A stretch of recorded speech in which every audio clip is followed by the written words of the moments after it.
Yeah, if a patient comes in with a missing tooth, and it's a single missing tooth, there are a number of options to replace that tooth.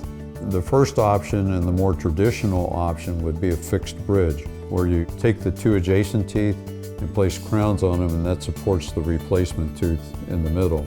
The newer option would be a dental implant, and the dental implant has the advantage that it can't decay. It has the advantage that you can floss in between the teeth. If you have a fixed bridge where they're attached, you have to run your dental floss under the false tooth. And the risk with the older style fixed bridges is decay of the teeth that actually hold the bridge in place. Dental implants are very predictable. The procedures for putting them in are much simplified over what they were originally.